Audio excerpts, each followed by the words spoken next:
김용승 관사입니다. 네. 약간 날씨가 약간 좀 쌀쌀하다가 오늘은 그래도 조금 약간 덥네요. 네, 제가 좀 느끼기에 제가 좀 열이 많아가지고 좀 덥습니다. 여러분들도 집에서 여기 위아스 광화문까지 오시는데 조금 그런 거 느끼시지 않으셨나요? 네, 날씨가 좀 많이 풀렸어요. 그래서 여기 광화문에 이제 학원이 위치하죠. 우리가. 그래서 저도 수험생 때 여기 이제 위아스를 다녔고요. 저는 1차, 2차 전부 다 위아스를 다녔습니다. 그래서 수석 합격을 했고, 네, 여러분들한테 이번 시간에 많이 이제 제 노하우라든지 이런 것들 알려드리겠습니다. 그래서 이번 시간에 여러분들이 그 귀한 시간 내주셔가지고 오셨는데요. 많이 얻어 가실 겁니다. 그래서 저희 그 이제 시간이 한 1시간 반 정도, 요 정도 소모가 돼요. 그 1시간 반 동안 그 이제 여러분들의 귀한 시간을 제가 뺏지 않게끔, 네, 좋은 컨텐츠로 제가 강평을 요 시간을 해드리도록 하겠습니다. 네. 그래서 처음에 우리가 그 1차를 보죠. 우리 시험이. 그래서 1차 보고 합격하시면 2차로 들어가는 거예요. 그리고 1차를 한번 합격을 하면 2차를 2번을 보게 해주죠. 네, 아주 이제 인터넷만 찾아봐도 나오는 정보입니다. 그래서 1차를 합격하면 그 해 2차를 이제 볼 수가 있고요. 그 다음 해에 2차를 볼 수가 있어요. 그래서 그거로 그렇게 합격하는 것을 유예 합격이라고 합니다. 그렇게 이제 합격하는 것을. 자, 그런데 어떤 분들은 말이죠.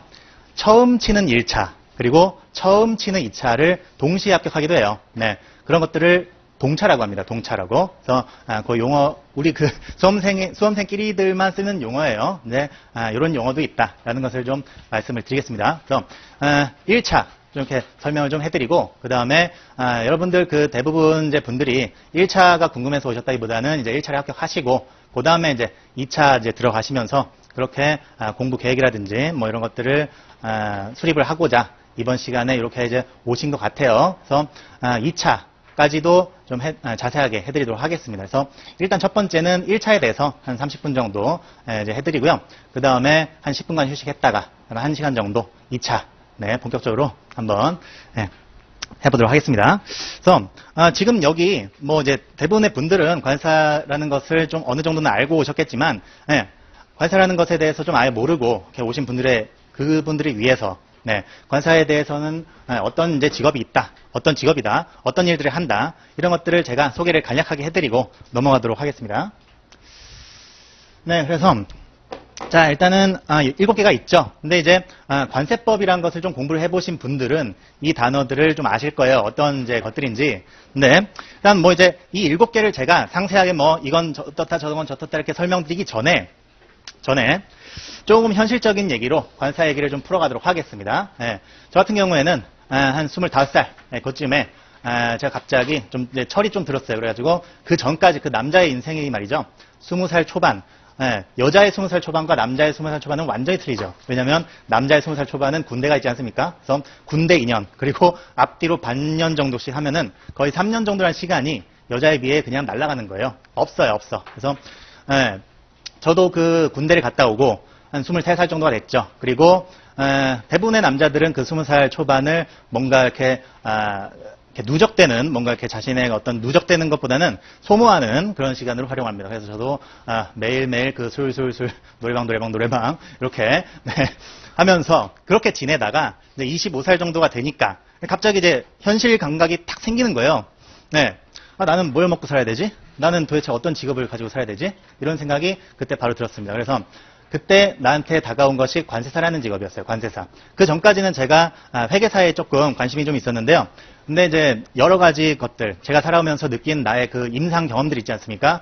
나는 약간 동계산에서는 약간 조금 그런 것들이 있다. 하자가 좀 있다. 그래서 솔직히 회계사나 세무사는 조금 이렇게 동계산, 이득 계산 뭐 이런 게 좀 빨라야 돼요. 솔직하게. 근데 이제 관세사는 저는 세무 영역이라기보다는 무역 쪽 계통에 있는 직업이다. 라고 생각을 합니다. 그래서 관세사가 관세를 산출하는 직업임은 맞아요. 관세를 산출하는 건 맞는데 뭐 내국세도 같이 우리가 신고를 하죠. 세관장한테. 근데 이제 관세만 내는 그런 일만 하는 게 아니라 관세사는 무역, 이제 물품 자체가 들어오고 나가고 우리나라에 들어오고 나가고 여태 우리나라에 외국 물품이 들어오면 요거는 내국 물품이 바로 되는 게 아니죠. 조금 이렇게 여러분들 보세 제도 이런 것들을 좀 배우셨겠지만 수입신고 를 통해서 외국 물품이 내국 물품으로 바뀝니다. 그리고 이제 수출을 하게 되려면 내국 물품을 다시 이제 수출 신고를 통해서 외국 물품으로 바꿔야죠. 그런 것들을 하는 게 관세사예요. 그래서 관세사는 제가 이제 여기서 말씀드리게 되면 일반적인 업무에서 회계사나 세무사처럼 돈을 직접 다루는 게 아니라 우리는 간접적으로 다룬다. 그리고 우리가 다루는 것은 돈이 아니라 물품이다. 라는 것을 좀 말씀을 드립니다. 진짜로 이제 솔직하게 말씀드리면 물품은 아니에요. 물품은 아니고 사람입니다. 사람. 관세사가 다루는 건 사람입니다. 그래서 화주, 우리의 그 커스터머. 그래서 우리 그 화주를 상대로 관세사들은 사람을 많이 이제 만나게 되는 이런 직업이에요. 그래서 사람을 만나게 되는 직업인데 어떤 서비스업이나 똑같기 때문에 그건 이제 뭐 너무나 당연한 거고요. 그거를 이제 기본 베이스로 깔고 물품을 다룬다. 그래서 저 같은 경우에는 인천공항에서 근무를 하고 있습니다. 인천공항. 그래서 인천공항이 내륙에 있는 게 아니라 섬에 있습니다. 섬에. 그래서 영종도라는 섬으로 가야 돼요. 그래서 그 영종도라는 섬에 가기 위해서는 다리가 2개가 있습니다. 이 두 개 다리 중에 한 군데를 이제 건너야 되는데 굉장히 길어요. 다리가 굉장히 길고 여러분들 영종도가 그 관광도시라는 점 아십니까? 영종도에 뭐 을왕리 해수욕장도 있고 이런 이제 그 푸른 바다가 펼쳐져 가지고 거기가 완전히 그러니까 제가 일을 시작하면서 저도 차를 한 대 뽑았거든요. 근데 제가 그 사무실에서 일을 하다가 잠깐씩 그 창고나 세관 같은 데에 그 출장 가는 이런 일들이 있습니다. 그럼 차 타고 그쪽 을왕리 해수욕장 쪽으로 한 바퀴 쭉 드라이브하고 거기서 맛있는 거 먹고 쭉 와가지고 창고에 가가지고 일 처리하고 다시 사무실로 좀 돌아오는. 네. 그러니까 이제 거기 영종도 그 관광도시가 굉장히 이뻐요. 굉장히 이쁘고 제가 그 인천공항에서 일을 하기 때문에 만약에 여러분들도 그 관세사 합격하고 그쪽으로 오시면 거기가 굉장히 이제 살기 좋은 도시예요. 차도 안 막히고 집값도 쌉니다. 전세 저 4,000에 구했어요. 집값도 싸요. 네. 그래서 이런 것들 좀 말씀을 드리고요. 그 다음에 관세사에 여러분들 이제 관심이 있는 것이 예전에는 말이죠. 예전에는 어떤 직업을 고른다라고 했을 때 보통 관심이 있는 것이 연봉이라든가 어떤 사회적 성취 이런 것들이었습니다. 솔직하게 말해서. 근데 요즘 사람들은 안 그런 것 같아요. 요즘 사람들의 관심은 뭐가 있냐면 워라벨. 워라벨이라는 단어 들어보셨을 겁니다. 워킹 라이프 밸런스 해가지고 이런 것들 관심을 좀 많으실 겁니다. 관세사. 저 같은 경우 이제 제 얘기를 좀 해드릴게요. 저 같은 경우에는 이제 집이 이제 인천공항 우리 사무소 공항이라고 해가지고 공항 그 이제 터미널에 있는 게 아니에요. 터미널 옆에 그 배우지라고 해가지고 창고라든가 세관이라든가 그런 것들이 밀집해 있는 장소가 있습니다. 그래서 그 배우지에서 일을 하는데 어쨌든 공항이랑 가깝고 제가 거기에서 한 이제 차로 한 15분 정도 떨어진 그쪽 거기서 이제 자취를 하고 있어요. 그래서 출근 퇴근하는 시간이 15분입니다. 15분씩. 15분씩이고 그래서 9시까지 출근이에요. 저희는 보통 공무원들이 9시 출근이죠. 공무원이랑 똑같아요. 네, 관세사들은 공무원이 일단 출근을 해야 우리가 수입 신고를 하면 걔네들이 수리를 떨어질 거 아닙니까? 그러니까 공무원보다 일찍 출근하진 않아요. 저희도. 그래서 9시까지 출근을 하는데 15분 정도 출근 시간이 걸리니까 몇 시쯤에 일어나면 되냐면 빨라야 8시. 네, 저는 남자니까 더 빠르죠. 네, 그래서 그 정도 일어나가지고 하루를 준비를 하고 그 다음에 이제 점심시간은 한 11시 40분부터 시작을 합니다. 좀 이제 쪽팔리게도 40분부터 저희가 시작을 하고 한 1시쯤에 이제 점심시간 끝나가지고 다시 이제 업무에 복귀를 하죠. 그래서 이제 한 1시부터 한 2시까지 이렇게 이제 춘곤증에 시달리면서 업무를 해요. 그리고 한 5시 정도 되면 저희 대표님이 퇴근을 하십니다. 네, 저희 대표님은 한 10시 반에 왔다가 한 4시쯤에 책도 싸요. 그래서 대표님이 퇴근을 하시게 되면 저희는 이제 일하는 척 하다가 어떤 이제 웹사이트 뭐 웹툰 뭐 이런 걸로 가는 거죠. 네, 솔직히 말씀드리면 이렇습니다. 그래도 이렇게 할 수 있는 이유는 우리가 일을 잘하니까. 네, 일 못하는 직원들이 그렇게 하면은 대표가 당연히 그걸 제재를 하겠죠. 우리가 일을 잘 하기 때문에 해줄 건 다 해주기 때문에 대표님도 다 알면서 그러는 거예요. 그래서 저 같은 경우에는 그 9 to 6 생활을 하고 있고, 사실 우리 그 공항, 저희가 그 국제관세사무소, 사무소에 다니는데, 저희 그 옆에 국제공항이라든지, 뭐 태양이라든지, 그런 관세사물도, 거의 그 정도, 워라벨을 갖고 있는 걸로, 제가 압니다. 그래서, 이렇다. 그래서 관세사는 그 세관을 상대로 하는 직업이기 때문에, 9 to 6, 이제 요게 기본인데, 근데 가끔씩 일이 몰려들 때는 있습니다. 가끔씩. 환급이라든가 어떤 이제 쟁송, 여기도 나오지만 쟁송 같은 거, 이런 걸 하게 되면 그때는 날방 까야 돼요. 내가 일 처리를 다 못하면. 예, 근데 이제 저 같은 경우에는 아직까지는 일 처리 못해가지고 날방 감정은 없었습니다. 예, 그래서 요 정도로 이제 좀 이렇게 소개를 좀 해드리겠습니다. 현실적인 얘기. 예, 그래서 이제 수출 화물의 통관 제가 말씀드렸죠. 여러분들 중에 적성이 말이죠. 나는 진짜로 이런 데서 마이크 잡고 말하는 게 적성이다. 혹은 남들을 리드하는 게 적성이다. 혹은 나는 조용히 그냥 나한테 책임 맡겨지는 곳에서 조용히 내 할 일 처리하는 게 적성이다. 여러 가지 분들이 있으실 겁니다. 그 중에 정말 그 통관이라는 업무는요, 굉장히 주기적으로 들어와요, 화물들이. 무역업체 중에 일시적으로 하고 딱 끝나는 그런 업체 없어요. 네, 수출자, 수입자가 딱 생기면 그 업체는 한 5년, 10년 가거든요. 그러니까 들어오는 물품이 계속 들어와요. 통관 업무는 딱 그게 메리트입니다. 통관 업무는 한번 내가 우리 그 업체들의 통관 업무에 익숙해지면 점점점 나의 업무 숙련도가 늘어나고요. 나중에 되면 처음에 6시간 걸린 일 3시간, 한 2시간 이 정도면 끝내게 됩니다. 그게 통관이에요, 통관. 그리고 이제 과세가격 결정에 대한 사항은 우리 그 2차 과목에 있는 관세평가, 네, 그 부분을 통해서 이제 결정을 하는 건데, 쉽게 말씀드리면 소득세 내보신 분이 있으신가요? 소득세. 소득세 같은 경우에는 내 소득에다가 소득세율을 곱해가지고 내죠. 이게 이제 소득세인데, 그 이제 내 소득이라는 것이 여기서는 과세 가격이에요. 그리고 소득세율이라는 것이 관세율입니다. 그렇게 이제 보시면 됩니다. 과세가격 결정은 그래도 내가 수학적인 어떤 능력이 있다. 이런 분들은 과세가격 결정 이쪽으로 나가시면 되고요. 여기 그 굉장히 전문적인 업무를 하기 위해서는 뭐 회계법인이라든지 법무법인이라든지 그쪽에 가시면 조금 더 전문적인 업무를 할 수가 있습니다. 그 다음에 행정쟁송. 우리가 그 화주들이 말이죠. 세관에 관세를 이제 납부하고 그것만으로 딱 끝나는 게 아니에요. 5년 동안 그 제척 기간이 있어가지고 이 사람들이 세율 신고할 때마다 그 이제 우리가 잘못 신고한 것을 할 때마다 지적해주면 좋은데 나중에 5년치를 한꺼번에 해가지고 추징을 해버려요. 추징이라면 아주 자다가도 벌떡벌떡 일어납니다. 그래서 그 추징을 이제 막을 때 행정쟁송 뭐 이런 쪽으로 이제 들어가는 건데 쟁송도 말이죠. 쟁송을 하게 되면 보통은 이제 변호사들이랑 같이 협업을 해가지고 좀 이제 진행을 하고 뭐 그런 게 있습니다. 자, 그 다음에 이제 FTA 컨설팅 및 AO 업무. 그래서 FTA 같은 경우에는 이제 관사들 주요 밥줄이죠. 네, FTA. 그래서 FTA가 자주 언급이 될수록 요즘에 그 트럼프가 한미 FTA 건든다 해가지고 말이 좀 많죠. 이런 거 있을수록 관세 사안은 좋아지는 거예요. 이런 거 있을수록 우리들은 밥그릇이 생깁니다. 자, 그 다음에 이제 환급 청구 대리. 이것도 이제 우리가 이미 낸 이제 관세를 다시 이제 환급 받는다 세관에서. 그냥 주진 않습니다. 그냥 주지 않아요. 세관은 놀부심보예요.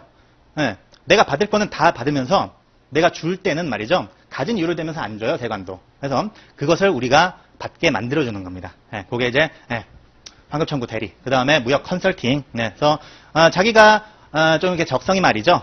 좀 이렇게 사람 다루는 게 좀 능숙하고 그 다음에 약간 센스가 좀 있으신 분들은 컨설팅으로 가주시면 굉장히 좋습니다. 컨설팅. 그래서 무역 컨설팅으로 이제 가게 되면 보통은 우리가 그 화주가 있어야 관사들이 돈을 많이 벌죠. 그래서 화주를 이제 갖는 데는 사실 이제 컨설팅 요쪽으로 나갔을 때 화주를 가질 가능성이 좀 많이 높아지는 거죠. 그 다음에 이제 관세 조사의 방어 등. 그래서 저희 그 대기업 하나 가지고 있는데 그 업체도 요즘에 그 관세 조사를 해요.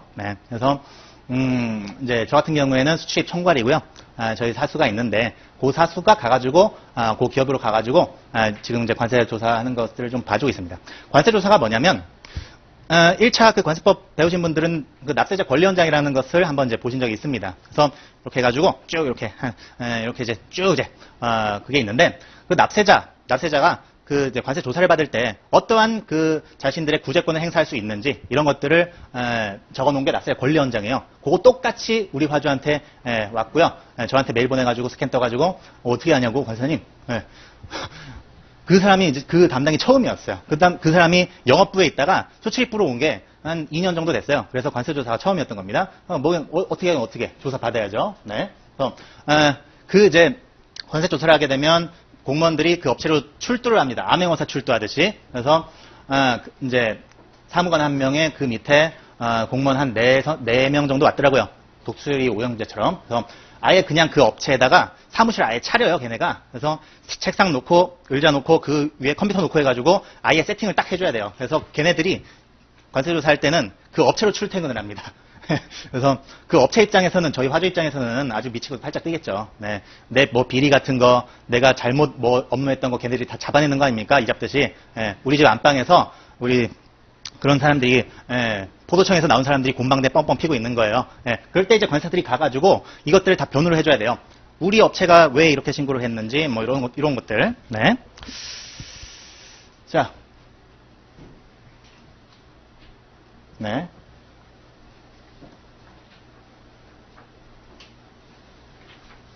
그래서 관사 같은 경우에는 개인 관세사무소를 개설할 수도 있고, 네. 벌써 이제 저희 동기 중에 한 2명 정도가 개업을 했다고 제 귀에 들려왔습니다. 그 다음에 사무소에 합동관세사무소.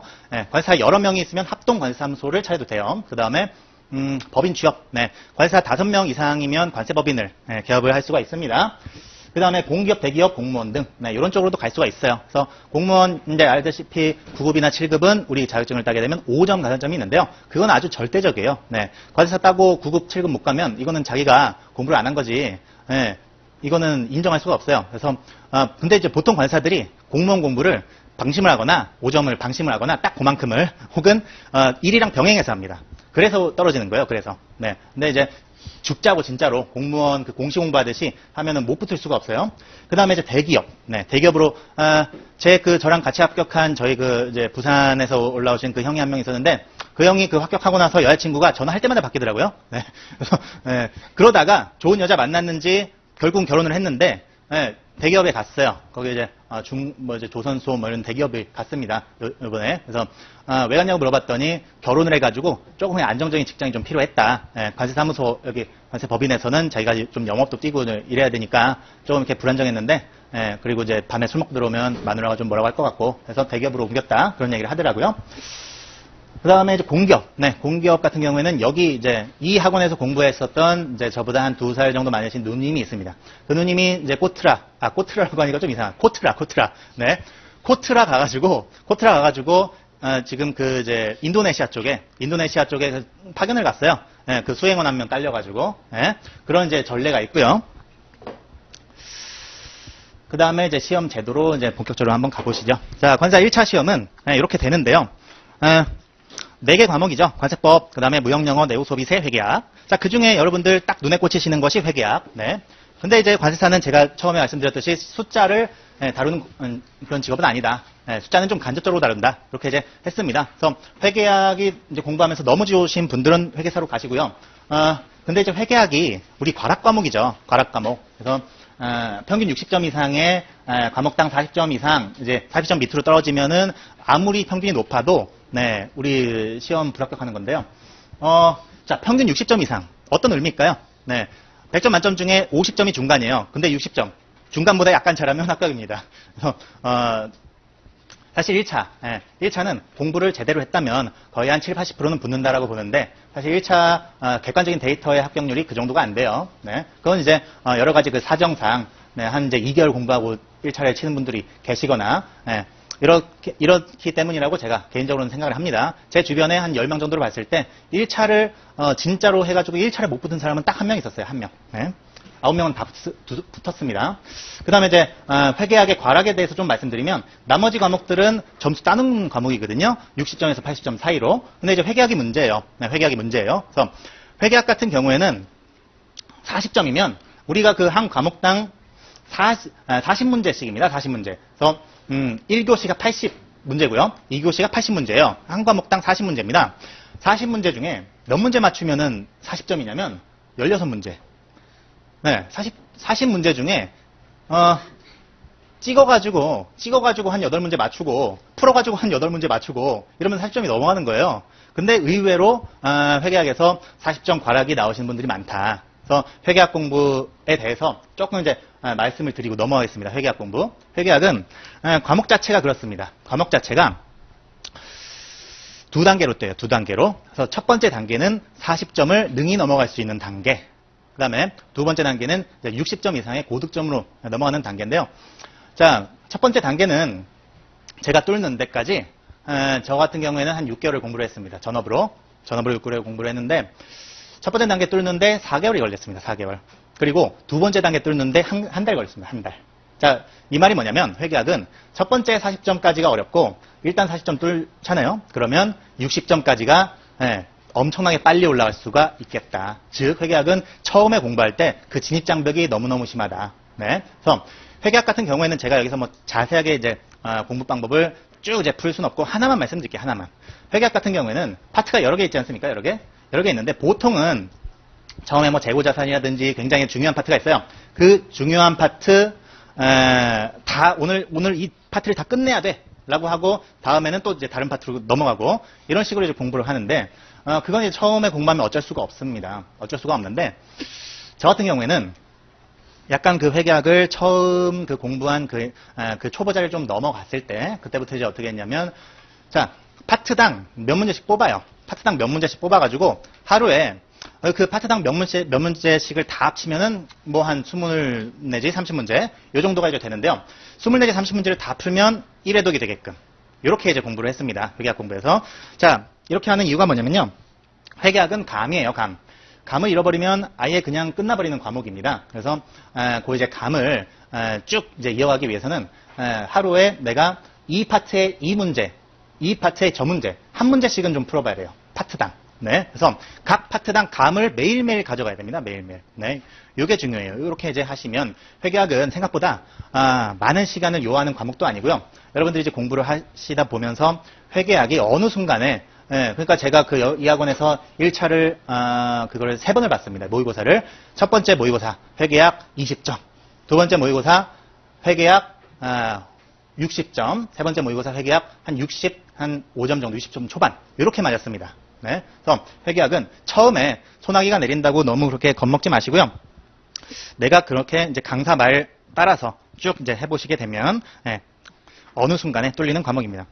자, 그 다음에 이제 내구소비세법은 VAT, 그래서 부가치세죠. 부가치세. 그래서 여러분들이 국밥 한 그릇 먹으시면 5,500원, 이렇게 이제 먹으면 그 중에 500원이 부가치세입니다. 네. 그럼, 우리가 소비하는 그 이제, 재화의 가치에다가 10% 해서 물리는 세금이죠. 네. 다 내고 계십니다, 여러분들. 네. 그래서 부가치세법 위주로 배우는 과목이고요. 내구소비세법 같은 경우에는 한마디만 드릴게요. 너무 계산 문제에 치중하시면 안 됩니다. 네. 그래서 내구소비세법은 규정, 그 다음에 계산 문제, 이렇게 이제 나눠져 있는데요. 계산 문제는 커다랗게 나오면은 굉장히 커다랗게 나와요. 그래서 이 계산 문제 하나에 배정된 점수랑 그냥 짤막한 말 문제 하나에 배정된 점수랑 같단 말이에요. 그래서 계산 문제 너무 신경 쓰지 마시고, 처음엔, 이제 내구소비세 여기서도, 좀 이렇게 어려운 부분이 계산이거든요. 네. 처음에는 그거는 너무 이제 부담 갖지 마시라. 네. 규정만 처음에 이제 부가치세법 쭉 재밌게 공부하시면서 처음에는 규정만 좀 어느 정도 익혀가시면 됩니다. 그다음에 이제 무형영어입니다. 무형영어. 자, 무형영어 같은 경우에는 한마디로 말씀드리면 문제은행식으로 문제가 출제가 됩니다. 그래서 무형영어는 뭐 요즘에는 좀 난이도가 올랐다 하더라고요. 그런데 이제 기본적인 난이도는 변함없죠. 그래서 셀러를 바이어로 바꿔놓거나 굉장히 이렇게 굉장히 유치하게 시험 문제가 많이 나와요. 네, 그래서 그 문제 나오는 그 포인트를 여러분들이 아셔야 되는데요. 포인트는 어디서 아실 수가 있느냐? 당연히 문제를 많이 풀어보면 그 문제가 뻔하죠. 네, 그래서 무형영어는 처음에는 굉장히 그 영어를 잘하시는 분들도 딱 이제 맞닥뜨렸을 때 내가 쓰던 영어가 아니다. 다 이제 법 내용입니다. CISG, 뭐 인코텀즈 다 이제 영어로 된 법을 그거를 우리가 문제로 내가지고 푸는 거거든요. 근데 다 알 필요가 없어요. 딱 문제 나오는 그 포인트만 잡아가지고 시험 문제로 나오게 됩니다. 그래서 우리 그 강사가 무형영어 강사님이 이제 가르쳐 주시는 그런 부분 위주로 해서 하면 되고요. 저 같은 경우에는 무형영어, 처음에 한 이제 50점 정도, 그 다음에 이제, 마지막 모의고사 칠 때는 한 이제 70 몇 점, 이렇게 이제 나왔던 기억이 있습니다. 1차 볼 때. 네. 그래서 저도 문제를 굉장히 많이 풀었어요. 문제를. 네. 틀려도 그냥 푸세요. 문제를. 네. 어떤 강사는 굉장히 극단적으로 문제로 먼저 들어가기도 해요. 그러니까 보통은 이론 먼저 쭉 가르쳐주고 그 이론을 어느 정도 얘네들이 소화할 때쯤에 문제로 가잖아요. 그 강사님은 아예 그냥 문제로 가가지고 거기서부터 그냥 거기서 조져버려요. 그래서 그런 식으로 가르치는 이유가 뭐냐면 무형영어가 문제 안에 전부 다 자신의 그 실력을 향상시킬 수 있는 그런 게 있다. 네, 그거 이제 보시면 됩니다. 그다음에 이제 관세법 개론 같은 경우에는 이건 좀 특별해요. 왜 특별하냐면 1차에 있는 관세법이 2차까지 이제 넘어옵니다. 넘어오기 때문에 특별한 거예요. 그래서 1차의 관세법 내용이랑 2차의 관세법 내용이 똑같느냐? 똑같습니다. 네. 1차 관세법이랑 2차 관세법이 하등 다를 게 없어요. 자, 그런데 1차 관세법이랑 2차 관세법의 이제 근본적인 차이는 1차는 객관식 용으로 공부를 하는 것이고요. 2차는 주관식 용으로 공부를 하는 것이에요. 네. 그래서 제가 이제 2차 관세법 공부 방법도 이제 말씀을 드릴 건데 그때 이제 자세한 얘기는 하도록 하고 지금 이제 1차 관세법 같은 경우에는 뭐 관세청장을 세관장으로 바꿔놓는다든지 여기도 객관식 문제이기 때문에 굉장히 이제 약간은 유치하게 나옵니다. 뭐 이제 숫자 11을 21로 바꿔놓는다든지 이렇게 이제 나옵니다. 당연히 공부하는 입장에서는 그런 것들에 포커스를 많이 맞춰야 됩니다. 그래서 관세법을 저는 건물로 많이 비유를 합니다. 건물인데요. 그 중에 1차는 인테리어. 네. 창문 하나가 이렇게 있으면 그 창문 네모내야 되는데 동그라미로 바꿔놓고 요거 이제 찍어라. 이런 식으로 문제 나오는 게 바로 관세법 1차다. 그래서 공부를 하실 때는 그 이제 포인트 요 위주로 공부를 하시면 되겠다. 1차에서는. 예. 그래서 저 같은 경우 그 관세법 1차 맨 처음에 한 이제 60점 정도 나왔고요. 그 다음에 3차 정도, 마지막 정도 되니까 한 이제 80점 정도 나오더라고요. 네. 그래서 1차 정말 고득점으로 합격하시는 분들도 있는데요. 90점 정도로 합격하시는 분들도 계세요. 근데 그런 경우는 제 개인적으로 생각하기로 회계학을 미리 하신 분이 아닐까. 경영학과라든지 회계학과라서 회계학을 좀 미리 하고 오시고 나머지 과목만 좀 열심히 하신 분이 아닌가 그렇게 생각을 하고요. 보통은 한 이제 60점 내지 한 75점 그 사이로 1차는 합격을 해주시면 굉장히 무난합니다. 무난해요. 그래서 이렇게 이제 하시고 2차 같은 경우에는 이렇게 되죠. 네, 어차피 2차 이제 자세하게 말씀을 드리겠지만 관세법, 쭉 똑같이 이어지죠. 관세법 이어지고, 그다음에 이제 관세율표 및 상품학 HS입니다. HS라고 하고 관세평가 있고요. 그 다음에 이제 무역실무 있어요. 자, 무역실무는 무역영어랑 어떤 점이 다르냐면 무역영어는 다 이제 문제가 영어로 출제가 돼요. 그래서 영어로 된 외국 원문을 우리가 객관식으로 푸는 게 무역영어입니다. 근데 무역실무는 그걸 한국어로 고쳐가지고 이번에는 주관식으로 한번 해보자. 이게 무역실무가 되겠습니다. 그래서 무역영어와의 이제 근본적인 차이점은 이렇고 무역실무 같은 경우에는 우리가 한국어로 백지에다가 쭉 무역실무적인 내용을 쭉 써야 되기 때문에 사실 무역영어랑은 조금 이렇게 쭉 이제 오는 그런 이제 흐름은 있지만 무역영어랑은 조금 이제 다른 과목이다라고 보시면 되는데 이제 인코텀즈라든지 뭐 이제 CISG 이런 부분 같은 경우에는 이어지니까 여러분들은 1차를 공부하시면서 말이죠. 잘 들으세요. 1차 공부하시면서 무역영어 요거 공부하실 때 인코텀즈, CISG UCP 이런 내용은 좀 잘 알아두세요. 그래도 그런 내용이 상당히 처음에는 공부하기 버겁습니다. 법이에요, 법. 외국 그 법인데요.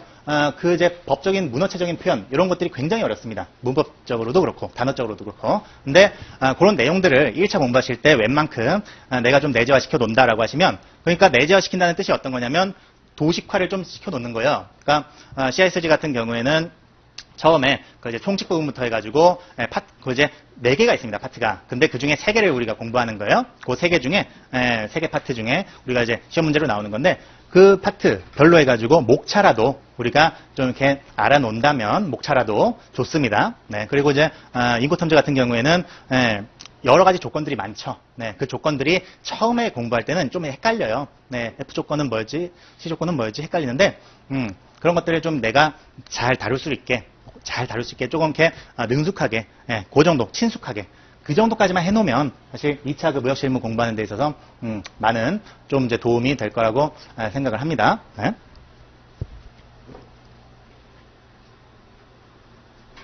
자, 그래서 일단은 여기서 2차 선행학습 요 부분을 일단 넘어가고 2차 학습 요 부분들 이제 좀 넘어가고요. 1차 학습 여기부터 한번 이렇게 말을 해볼게요. 회계 먼저 하시는 게 좋습니다. 그래서 6개월 정도 공부 기간을 갖는다라고 하시면 근데 이제 지금부터 공부하시는 분들은 6개월 공부 기간을 갖는 건 아니죠. 지금 아예 그냥 제로부터 시작하시는 분들은 당연히 내년에 동차 합격을 누리셔야 됩니다. 동차 합격. 당연히 그건 당연한 겁니다. 그래서 뭐 사정상 뭐 직장을 병행하고 계시다든가 사정상 동차가 좀 불가능한 이런 상황이 아니라면 동차 당연히 준비해야 되고요.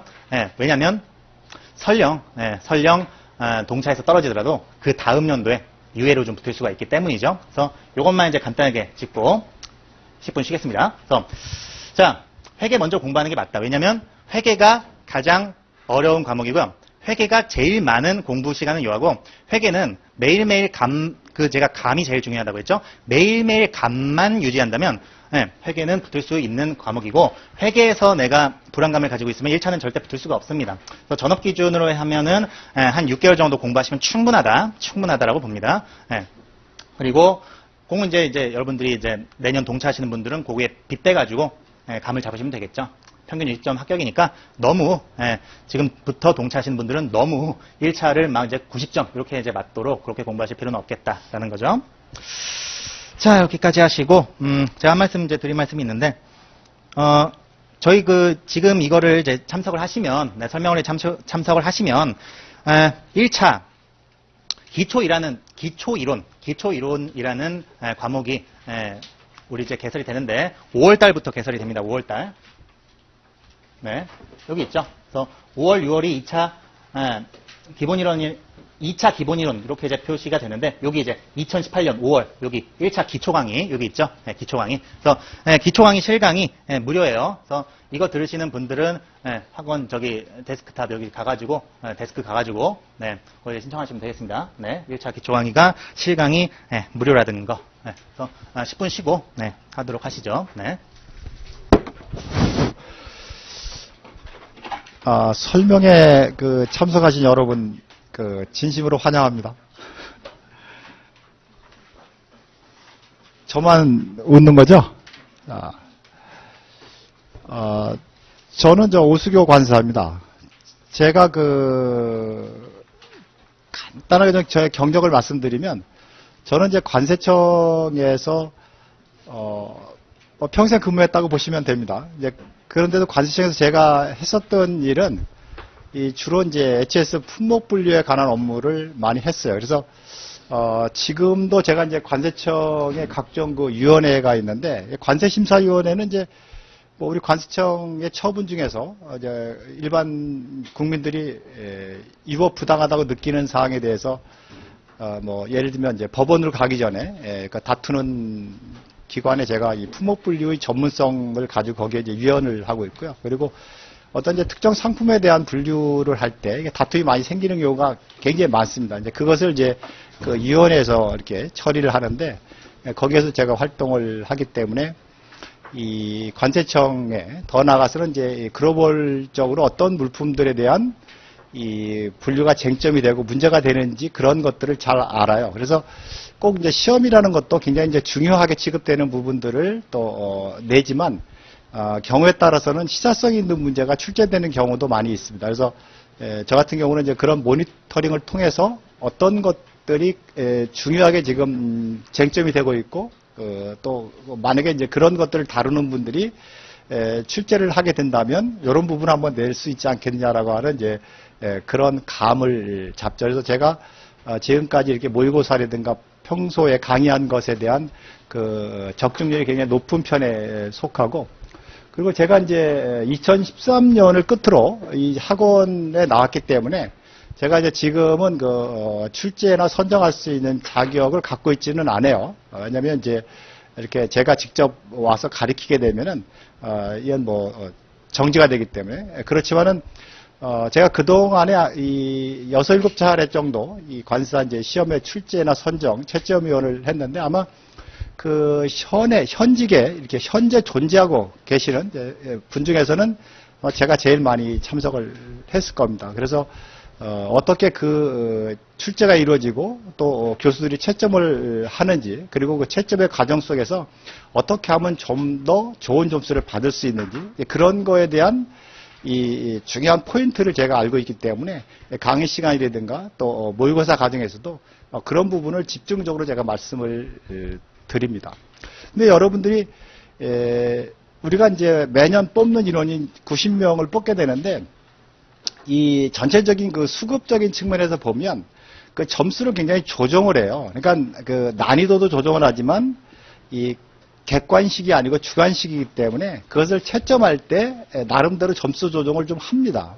예를 들면 4과목 중에서 어느 하나의 과목을 여러분들이 한 80점 이상을 득점했다라고 생각한다면 나머지 3과목은 50점 정도만 득점해도 합격을 하잖아요. 그러면 과연 그것이 관사의 자격 시험으로서의 적합하게 사람을 뽑았느냐, 합격자를. 이제 그런 문제가 있기 때문에 어떤 이제 과목의 편차라든가 그리고 최고점의 어떤 그런 것들을 굉장히 통제를 해요. 그래서 우리가 이제 전체적인 그 합격 점수가 60점 그 언저리에서 90명이 나오게끔 나름대로 이제 이렇게 다 채점할 때라든가 그 문제를 출제할 때부터 그런 걸 감안을 해서 다 출제를 하고 또 점수를 배점을 하고 그렇습니다. 그래서 그런 측면에서 보면 우리가 이제 어떻게 답안을 써야 좋은 점수를 받을 수 있는지 이게 상대적인 평가의 개념도 있잖아요. 그래서 그런 부분들이 아마 중요하게 취급이 될 거고 제 강의를 듣는 분들이 그런 것 때문에 아마 듣지 않냐 하는 생각도 들어가요. 그렇지만은 그것은 저의 그 단편적인 내용이고 전체적인 그 어떤 그 상품의 분류라든가 그리고 그런 거에 대해서는 뭐 우리 그 대한민국에 제가 1인자로 꼽히고 있습니다. 관세청에서 제 이름을 딱 대면 이게 분류의 권위가 어마어마하게 하기 때문에 그래요. 뭐 여러분들에게 자랑하는 건 좀 그렇습니다만은 나중에 실제 한번 해보시면 느낌이 있을 겁니다. 그리고 그림 그리는 거에도 이제 순서가 있어요. 그래서 이제 제 과정이 이번에 우리가 공지를 했지만 그 공지한 과정 속에서의 최종 목적은 여러분들의 합격의 비율을 높여주는 겁니다. 물론 여기 계신 분들을 다 시킨다 그러는 거는 말도 안 되는 얘기예요. 있을 수 없는 일이지만 다른 데서 공부하는 분들보다 또는 다른 선생님들에서 공부하는 것보다 훨씬 더 합격률을 높여주는 게 제가 여러분들에게 드릴 수 있는 가장 큰 보답인 것 같아요. 그래서 기본 과정에서는 이제 여기 나와 있는 것처럼 큰 줄기를 잤습니다. 그래서 분류라고 하는 것은 이제 가지를 쳐놓은 거기 때문에 그 분류의 그 기본 골격을 잡혀지지 않으면 결코 이 과목을 진행하기가 굉장히 힘들어요, 공부하기가. 그래서 이제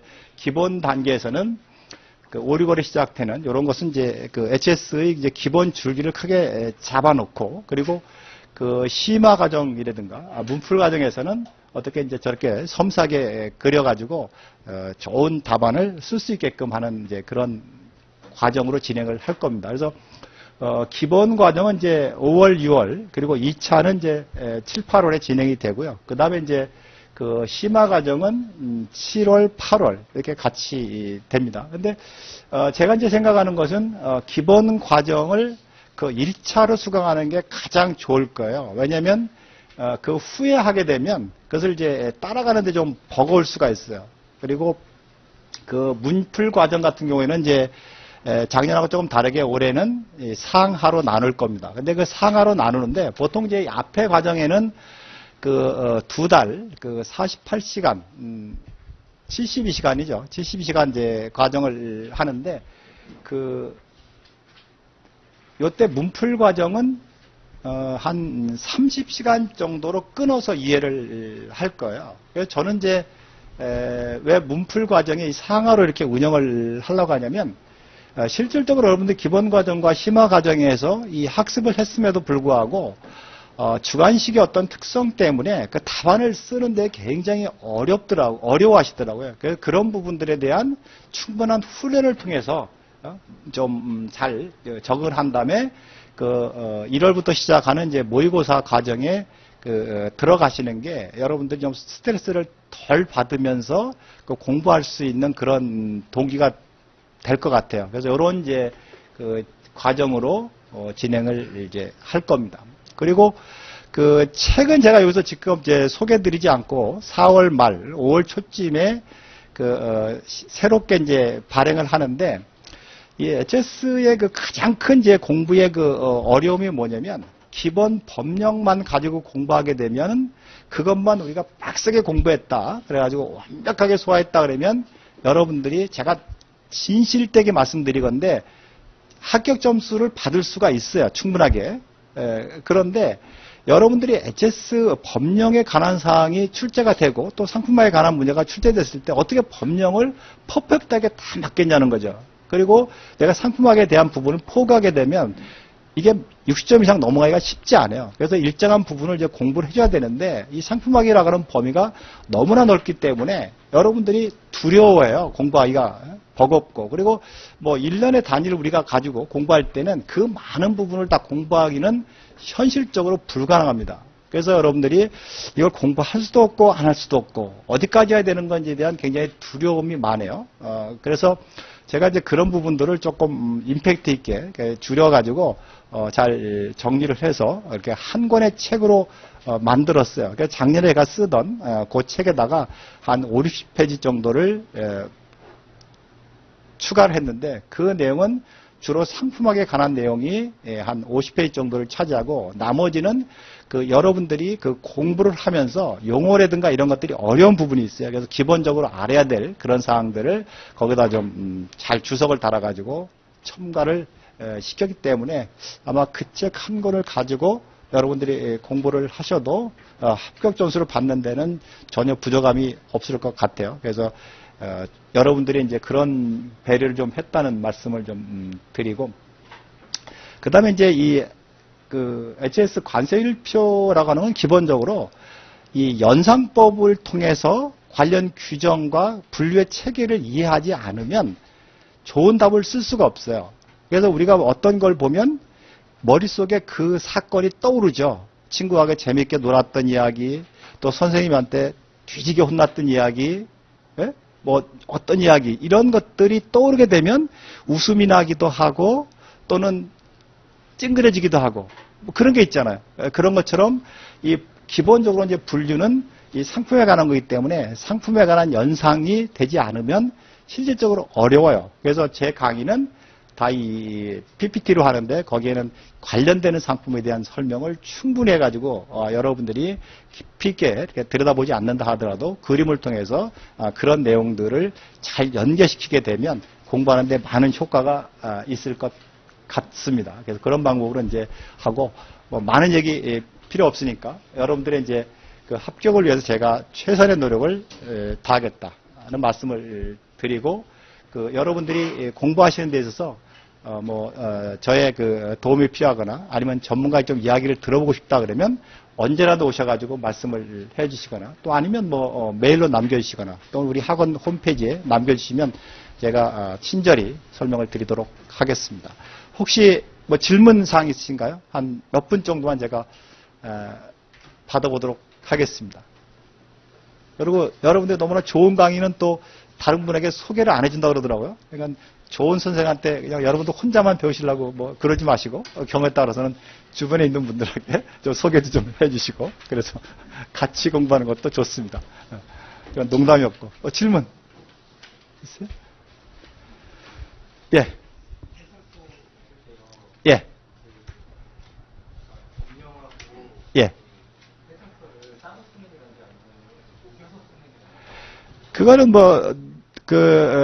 제가 이제 쓰는 기법이, 조금 앞서 나간 이야기인데, 가장 기본적인 거는 법령을 정확하게 쓰고요. 그 해설사라고 하는 건 그 법령의 해석이잖아요. 그러니까 그 다음에 해석 부분을 써주는 겁니다. 그러니까 같이 이렇게 섞어놓게 되면 좀 혼란스러워요. 그러니까 여러분들이 그럴 정도로 쓰는 것은 굉장히 어렵고요. 그리고 기본적으로 이제 법이라고 하는 것은 그 법을 그대로 쓰고 나서 그 법의 규정과 용어들을 어떻게 우리가 해석해서 실제 상품에 적용할 거냐를 다루는 거기 때문에 그것은 분리해서 쓰는 게 좋습니다. 답안에. 같이 섞으면 잘못 걸리면 고약한 선생 만나면 이게 뭐지? 라고 할 수가 있어요. 혹시 또 다른 분. 그리고 우리 학원이 짱짱한 선생들이 많습니다. 열정도 많으시고, 그러니까 와서 한번 여러분들이 1년간 공부할 만한 가치가 있는 학원이다라고 제가 감히 말씀드리고, 우리 선생님들 쨍쨍해요. 저를 빼고 제가 제일 약한 선생이니까. 약한 선생 이 정도다 그러면 강한 선생님들이 어느 정도인지 여러분들이 아시겠죠. 그래서 없으면 좀 물러가도록 하겠습니다. 다음에 한번 만나가지고 이렇게 우리 재밌게 한번 공부하기를 기대하면서 오늘 감사합니다.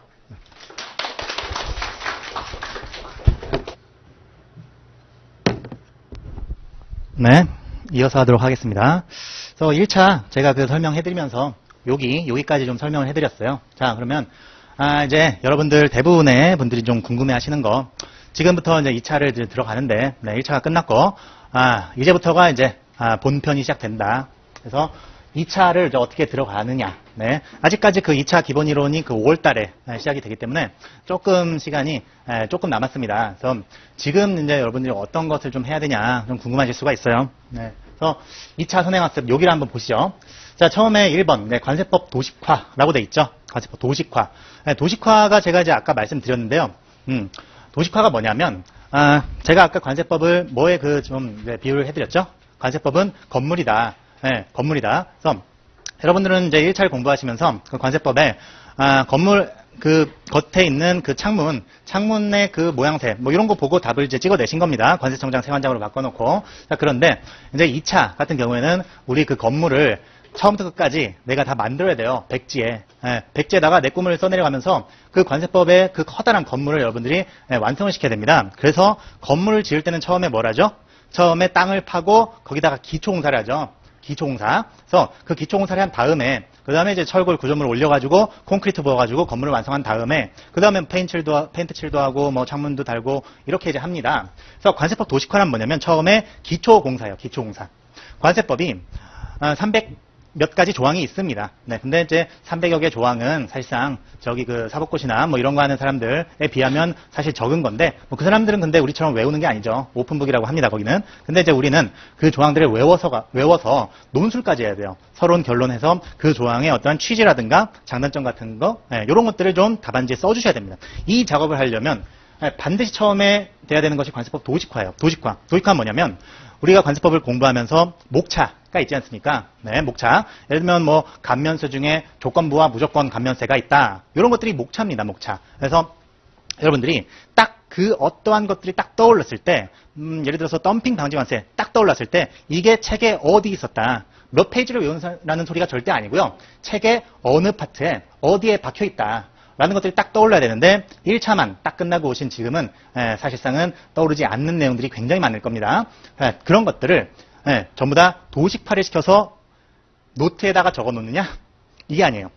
노트에다가 적어놓으면 그냥 노트에 있을 뿐입니다. 내 머릿속에 들어와 있어야 돼요. 내 머릿속에. 자, 그러니까 머릿속에 들어가라는 소리가 뭐냐면 저 같은 경우에는 처음에 1차 끝나고 관세법을 전부 다 이렇게 도식화를 시켰습니다. 그래서 노트에다 그 A4 용지에다가 쭉 해가지고 그 이제 목차들을 쭉 이제 나열을 하되 그냥 나열하는 게 아니라 거미줄처럼 이렇게 혹은 이렇게 하는 거 있죠. 네, 이렇게 이제 딱딱딱딱 로직 만들어가지고 그런 걸 도식화를 시키고 그거를 내 머릿속에 좀 이제 넣으려고 목차에만 그 이제 노트에만 있으면 이거는 아예 소용이 없습니다. 그걸 만들려는 그 노력. 차라리 그 노력으로 그냥 쉬는 게 나아요. 그래서 거기에만 이제 있는 게 아니라 내 머릿속에 들어가야 되는데 그거 만들기가 굉장히 처음에는 버겁습니다. 어렵고 그 작업을 이제 지금 하신다 보시면 되겠습니다. 그래서 관세법에 딱 어떠한 조항을 여러분들한테 던졌을 때 그 조항에 대해서 대답하지는 못할지언정 이 조항이 도대체 관세법의 어디 그러니까 맨 상위로 올라갔을 때 어디에서 갈래져서 나와서 어디다 또 갈래져서 나와서 어디다 이런 식으로 좀 관세법 전체를 도식화시키기 바랍니다. 네. 그래야만 2차 관세법을 여러분들이 수강하실 때 편하실 수가 있어요. 네, 2차 기본 이론에서는 뭐 이제 페이지 수대로 앞에서부터 쭉 나가겠지만 이제 심화 이론 딱 되면은 갑자기 이제 강사님이 여기를 말하다가 갑자기 관세법에 또 다른 데로 또 점프를 해요. 점프를 가가지고 거기 말하다가 다시 점프해가지고 가서 여기 말하고 이런 식으로 수업이 진행이 될 겁니다. 아마 그때 이게 안 돼 있으신 분들은 뭐였지 하면서 페이지 찾다 그냥 다 끝나버려요. 네, 그래서 요 작업을 지금 하신다. 그래서 가끔 모의고사 들어가기 직전에 오셔가지고 한 12월 달쯤에 오셔가지고 관세법 내가 목차 노트를 만들어야 될까요? 말아야 될까요? 이렇게 질문하시는 분들이 있는데요.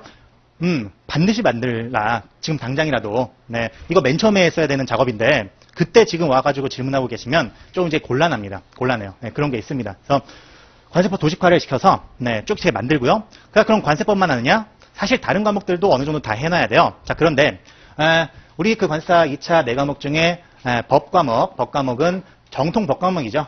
관세법입니다. 관세법. 정통 법과목이기 때문에 관세법이 일단 따로 나오는 거고요. HS나 관세평가 이런 과목도 사실은 그 법이 주류긴 합니다. 네, 그런데 이제 그런 과목들은 그 과목만의 특색 있는 공부법이 있고.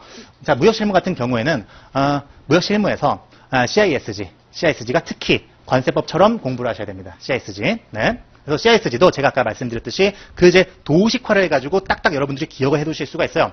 뭐 매도인의 의무, 매수인의 의무, 뭐 구제권 해가지고 딱딱 그 목차 정도, 그 다음에 그 목차에 상응하는 내용 정도 구분할 수 있게끔. 네. 그래서 뭐 비슷한 내용이 어디에도 나오고 어디도 나온다. 그러면 그 당연히 그 비슷한 내용들에 대한 구분이 이제 있어줘야겠죠. 이거 사실 관세사 수험생들이 끝까지 안 되는 게 이겁니다. 끝까지. 그래서 모의고사를 제가 이제 내보기도 하고 그 다음에 2차 진짜 시험을 치고 오신 분들이 이제 그 중에 10명이 있다면 한 2분 정도 굉장히 비슷한 법 규정, 법 조항이 나왔을 때 10점짜리 문제가 그 비슷한 법 규정을 물어봤는데 다른 걸로 착각해가지고 다른 걸 써버리는 거예요. 이 경우가 굉장히 비일비재합니다. 그래서 여러분들은 지금부터 그런 이제 구분 작업이죠. 범주, 카테고리 딱딱 나눠가지고 여기에는 뭐가 있다, 여기에는 뭐가 있다 딱딱 정리를 해두시기 바랍니다. 네, 그러니까 지금 제가 말씀드리는 거는 그 서랍을 채우는 건 나중에 해도 돼요. 서랍만 일단 만들어 놓으라는 거죠. 서랍만. 네. 그 다음에 이제 2차 6월 23일에 있죠. 예, 우리 이번 연도 6월 23일에 있는 2차 준비를 지금부터 좀 해주셔야 됩니다. 왜냐하면 1차를 보고 2차 수험장에 들어가서 그냥 잠만 자다 나온다는 것은 이거는 관세사 2차를 포기하겠다는 뜻과 다름이 없어요. 네, 그래서 2차 수험장에 들어가셔서 당연히 지금은 쓸 수 있는 게 한정되실 겁니다. 한정되실 건데 제 생각에는 HS, 관세평가 이런 과목보다는 관세법 혹은 무역실무 이런 과목을 약간이라도 공부를 하시고 들어가셔서 문제가 나오면 어느 정도 한 40점 정도 맞을 수 있게끔 요 정도로는 좀 이제 해주시기 바래요. 네, 그게 이제 지금부터 하면 충분히 가능합니다. 왜냐하면 여러분들이 1차를 관세법을 공부를 하셨고 이미 그 내용을 좀 아시고 계십니다. 아시고 이제 계시기 때문에 관세법 조금만 암기가 보태지면 운이 좋으면 50점까지 나옵니다. 그런 사람을 굉장히 많이 봤어요. 그리고 제 그 동기들 중에서도 저 같은 경우에서도 1차 합격하고 3개월 공부를 했습니다. 3개월 공부해서 제로부터 시작했죠. 2차를. 그래서 그 해 2차를 봤을 때 평균 40점 정도 나왔어요. 그리고 제 동기들 중에서도 저같이 공부해서 저같이 3개월 공부해서 평균 40점 정도 나온 사람이 2분 정도 있었습니다. 다 물어봤더니 제로부터 2차 시작했다고 하시더라고요. 굉장히 독한 사람들이죠. 네, 굉장히 그 도끼가 없으면 그렇게는 못하는데 그렇게 했을 때 장단점은 있어요. 장점은 뭐냐면 자신감을 얻을 수 있습니다. 그래서 내가 이 정도로 했을 때 이 정도 점수가 나오는구나. 그래서 그때 딱 와꾸가 잡히는 거죠. 내가 얼만큼 더 투자하면 얼만큼 점수가 나오고 합격하겠구나. 그리고 두려움이 옵니다. 내가 이렇게 많이 공부해야 돼? 두려움이 그 다음에 바로 옵니다.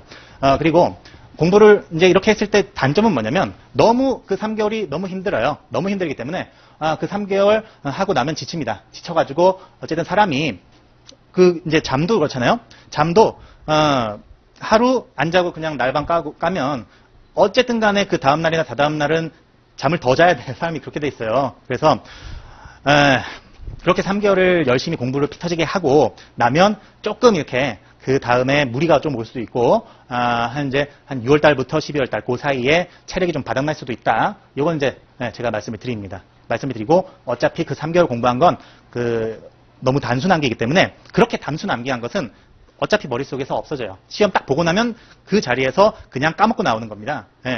그런데 그렇게 공부를 해서 3개월 동안 공부를 어차피 까먹을 공부를 3개월 동안 해야 된다. 단점이에요, 이게. 네. 그래서 선택을 하시면 됩니다. 각자 선택을 하시면 되는데 저 같은 경우는 그래도 관세법 정도는 좀 이렇게 40점 정도를 맞게끔 준비를 한번 해보고요. 관세법 논술 답안을 한번 작성을 해보시기 바라는데 논술 답안을 작성을 하려면 제가 아까 도식화 이거 말씀드렸죠. 서랍 만들어 놓은 데다가 그 물건도 어느 정도 채워놔야 돼요. 그래야 답안을 좀 작성을 하실 수가 있습니다. 이제 물건 채워놓는데 어떤 것부터 채워놓냐? 관세법 책에 보시면 의의부터 있죠. 그 의의가 뭐냐면 관세법 각 조항들의 제1항에 있는 내용입니다. 그게 제일 중요해요. 그래서 그 내용은 보통 이제 2차 정말로 합격하려고 들어가시는 분들은 보통은 한 70에서 80% 정도는 다 쓰거든요. 근데 이제 3개월 공부 그렇게 하시는 분들은 한 50%만 좀 이제 써도 잘 썼다라고 판단이 되고요. 그렇게만 써도 관세법 40점 이상 나올 수 있습니다. 그리고 그 다음에 중요한 게 요건, 대상 이런 겁니다. 네, 감면세 같은 부분에서는 대상 이런 게 굉장히 중요해요. 굉장히 중요해요. 자, 그 다음에 네, 무역실무 같은 경우에는 3대 협약을 좀 공부를 해주시면 좋습니다. 네, 무역실무 여러분들 그 이제 무역 영어에서 공부하시고 오셨죠? 네, 그렇기 때문에 3대 협약이라 함은 인코텀즈 CISG UCP를 말합니다. 네, 그래서 이 3대 협약을 어느 정도 지금 알고 계시기 때문에 지금 이제 무역실무 책을 딱 봤을 때 이 3대 협약이 아예 생소하지는 않아요. 어느 정도는 이해를 하실 수가 있습니다. 그래서 이 3대 협약을 시험장에 가서 조금이라도 쓰고 나오시게 되면 무역실무가 한 30점 정도, 요 정도 나올 겁니다. 자, 여러분들 우리 그 합격 점수가 몇 점이죠? 평균이 60점이 안 돼요. 2차가. 그 최소 커트라인이 말이죠. 60점 이하, 그 미만입니다. 그래서 제가 아까 말씀드렸죠. 100점 만점 중에 50점이 그냥 딱 절반인데 50점에서 조금만 잘하면 합격이라고요. 중간에서 좀만 잘하면 합격인데 그게 어려워요. 그게 어렵고 그러니까 70점 만점이라는 시험이라고 봐야죠. 70점 만점. 그리고 우리 100점 만점에 1점과 70점 만점에 1점은 다르죠. 아예 차원이 틀립니다. 네, 우리 느끼는 게. 그래서 30점. 이거 굉장히 힘든 겁니다. 네. 여러분들이 만약에 준비를 좀 해가지고 관세법이든 뭐든 준비를 해서 한 3개월 동안 준비를 해서 40점을 넘었다라고 이제 했을 때는 그때는 정말 잘한 거고요. 자신감을 얻어도 좋습니다. 제가 그렇게 말씀을 드릴게요. 그래서 지금 할 건 그거고 좀 이렇게 준비를 좀 하셔가지고 아예 그냥 이렇게 구경만 하다 나오는 이런 경우는 없어야 될 겁니다. 네. 그리고 웬만하면 좀 이렇게 1, 2교시 하고 뭐 3, 4교시는 아예 그냥 공부를 안 했으면 나오면 되지만 3, 4교시를 조금이라도 공부를 했으면 3, 4교시까지 네. 좀 이렇게 앉아서 뭐라도 이제 써봐야 된다. 뭐라도 써봐야 된다. 네. 그 다음에 여기를 한번 말씀드릴게요. 각 과목을 한 번씩 정주행합니다. 처음에 기본 이론을 들을 때, 네. 한 번씩 정주행을 하고, 그러니까 조금 듣다가 끊거나, 이게 이제 온라인 강의 수강하시는 분들이 자주 이래요. 듣다가 끊거나, 내가 이해될 때까지 그 파트만 그 다음에 이해가 되면 그 다음 파트 넘어가고, 여기 아닙니다. 고시 같은 경우에는 처음과 끝이 이어져 있습니다. 다 공부하고 나면 이게 쭉 이렇게 막대기가 아니라 원의 형태를 그리게 돼요. 그래서 아까 그 HS 설명하신 오시오 관세사님도 뭐 이제 그림 얘기를 하시는 것 같던데 그림을 그리는 건 똑같습니다. 네, 그래서 우리가 이제 코끼리를 그렸을 때 그 코끼리 자체의 형태가 중요하지. 네, 뭐 코끼리 눈이나 귀나 뭐 이런 디테일한 부분은 사실 처음에는 신경 안 쓰셔도 되고 그 처음에 그 형태를 그리는 것이 각 과목을 처음 한 바퀴 이제 정주행을 해보는 거다. 이해가 안 돼도 일단 한번 정주행을 해봐라라는 겁니다. 그 다음에 이제 심화는 좀 고난이도로 들어가는 거고 네, 말씀을 드릴게요. 넘어와서 그 다음에 문제풀이, 다양한 그 예상 문제, 그 다음에 이제 실제 기출 문제 이런 거 가지고 문제풀이 강의가 진행이 될 겁니다. 그래서 문제풀이로 가게 되면 이거는 이제 이론 강의는 이제 더 이상 거기서 끝이에요. 문제풀이 가게 되면 그 이론을 가지고 우리가 뭔가 성과를 내야 되는 이런 강의가 됩니다. 그래서 문제풀이 강의는 우리가 그 모범 답안을 가지고 진행이 됩니다. 모범 답안 혹은 목차 답안. 목차 답안이 뭐냐면 목차만 있는 그런 답안이고 어차피 그 내용은 책에 있으니까. 하지만 수험생들이 목차 잡는 걸 굉장히 어려워하고요. 우리 그 주관식 고시에서는 목차 잡으면 50%는 한 겁니다. 답안에서. 목차 잡는 게 거의 50%. 네, 그 정도 비중을 가지고 있어요. 그래서 목차 답안이 있고 아예 그냥 처음부터 끝까지 다 설명이 되는 모범 답안이 있는데 그런 거 가지고 들어가는 게 문제풀이다. 그리고 이제 기본 이론 시간에서는 이제 기본서만 가지고 하죠. 근데 이제 심화 과정에서는 어떤 이제 자료라든가 이런 걸로 한 120% 정도 더 이제 알려드리고. 자, 그래서 이거는 이제 한 번만 더 짚고 넘어가실게요. 네. 아까 다 말씀드린 것 같은데, 1차 같은 경우에는 5월 달에 기초 강의, 그 다음에 5, 6월 기본 이론이 있습니다. 그 다음에 이제 9, 10월에, 이렇게 이제 1차, 기본 이론, 이렇게 이제, 요거 5, 6월 2차 기본 이론이네요. 요건 이제 1차가 아니라, 수정하겠습니다. 2차 기본 이론이고, 9, 10월에 1차 기본 이론, 이렇게 이제 들어갑니다. 9, 10월에. 그래서, 그 다음에 2차는 기본 이론이 5, 6월 달, 심화가 7, 8월, 그 다음에 9월 달부터 12월 달까지 문제풀이 이렇게 있죠. 그래서 동차를 준비하시는 분들께 상당히 유리한 그런 이제 커리큘럼을 가지고 있다라고 보시면 되겠습니다. 네. 그래서 1차 요거 이제 말씀드렸고, 자 2차 같은 경우에는 객관식 시험과 주관식 시험의 공부방 코스랑 차이가 있고요. 그 다음에 시기별 학습 전략이 있는데 그쪽으로 한번 넘어가실게요. 자, 요 사진을 한번 보시죠. 어떤 사진입니까? 로댕의 그 생각하는 사람인 것 같아요. 네. 그래서 어떤 생각을 하고 있습니다. 여러분들이랑 똑같죠. 그래서 여러분들도 2차 공부를 하시면서 쭉 이렇게 생각을 계속 이제 하셔야 되는데요. 자, 공부 방법상 차이가 있어요. 여러분들은 인생을 살면서 지금까지는 주관식 시험을 한 번도 겪지 않으신 분들은 없을 텐데, 뭐 대학교 뭐 중간고사나 기말고사도 뭐 주관식이니까요. 근데 대학교의 주관식 논술이랑 여기의 주관식 논술이랑은 좀 이렇게 차이가 있죠. 상당한 차이가 있죠. 네, 그래서 사실 우리가 그 죽자고 공부한 객관식 시험, 수능이 있지 않습니까? 네, 수능에 강하신 분들이 여기 와서 물을 먹는 경우가 굉장히 많습니다. 네, 그래서 객관식과 주관식의 그런 차이를 이해를 못하고 공부를 하시니까 그런 결과가 나온다라고 제가 개인적으로 생각을 해요. 자, 그러면 여기서 제가 그 생각을 한번 말씀을 드릴게요. 그럼 어떻기 때문에 근본적으로 어떤 차이가 있기 때문에 객관식과 주관식이 그렇게 객관식에서 강한 사람이 주관식 여기에서는 우수수 떨어져 나가는가?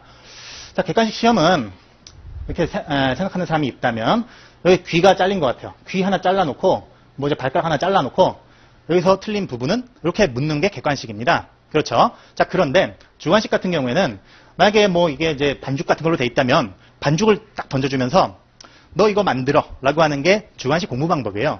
자, 이렇게 된다면 아예 공부 방법이 틀려질 수밖에 없는 겁니다. 자, 객관식 시험 같은 경우에는 문제에 나오는 그 부분만, 그러니까 문제를 굉장히 많이 풀어봐야 돼요. 문제를. 그래서 뭐 서울대 가는 사람들은 뭐 하루에 수학 문제를 막 모나미 펜을 하루에 딱 하나씩 딱딱딱딱 날려버리면서 그렇게 공부를 한다고 하죠. 그렇게 문제를 굉장히 많이 풀어봐야 되는데 주관식 이제 시험 같은 경우에는 문제보다도 우리가 지금 생각하는 사람을 제가 여기 들고 온 이유가 있습니다. 계속 내가 생각을 해야 되는데 어떤 생각이냐면은 내 안에 그 책의 내용을 축적을 시키는 겁니다. 자, 잘 들으세요. 자, 객관식 시험은 오류. 그러니까 문제를 풀다가 내가 틀렸어요. 오류. 그 다음에 수정을 해요. 오류를 수정을 합니다. 그게 바로 그 노트예요. 네, 오답 노트. 오답 노트가 꼭 필요하죠. 오답 노트. 그 다음에 다시 오류. 다시 오답 노트 보고 수정. 이 과정이 무한히 반복됩니다. 자, 그런데 주관식 공부 방법 같은 경우에는 오류가 있을 수가 없어요. 오류는 있을 수가 없고 내가 조금이라도 이것을 만들기 위한 기술의 축적, 다시 축적, 다시 축적, 다시 축적 이렇게 나가는 건데 중간중간 한 번씩 정리도 해줘야 돼요. 자, 어떤 뜻이냐면 자, 예를 들어서 우리가 그 관세법에 그 의의 조항이 하나가 있습니다. 관세법에 의의 조항이 하나가 있어요. 뭐 관세법 1조라고 해봅시다. 관세법 1조 맨 마지막에 경제 발전에 이바지한다. 요 내용이 있죠. 마지막은 그제 처음에 공부할 때는 딱 그것만, 딱 그 단어만 공부를 하는 거예요. 네, 딱 그 단어만 공부를 하시는 겁니다. 이제 점점 공부가 진행될수록 뭐 수식 통관이라든지 이런 것들, 네, 이런 단어들까지 관세법 1조를 해서 쭉 마지막에 마무리를 지어주는 거, 네, 요게 수식 통관과 관세 수입, 네, 이런 단어가 들어가야 됩니다. 그 딱 두 개 키포인트만 들어가도 이 관세법 1조는 완성이 돼요. 우리가 그 관세법 서론에 딱 한마디 쓸 수 있는 그 정도가 관세법 1조입니다. 예? 그래서 그 정도로 완성을 시킨다는 것이 바로 이 주관식 공부 방법에서의 축적입니다. 축적. 그래서 이 축적은 내가 소화할 수 있는 만큼만 처음엔. 그러니까 관세법에 의의가 굉장히 길지 않습니까? 그 굉장히 긴 의의 중에서 제일 중요한 단어만 뽑아가지고 처음에는 한두 줄로 공부를 하시는 겁니다. 한두 줄로. 내가 딱 소화할 수 있는 만큼만. 그리고 그게 되면 그 양옆에 있는 더 이제 넘어가서 더 확장을 시키는 거죠. 네. 계속 확장 이겁니다.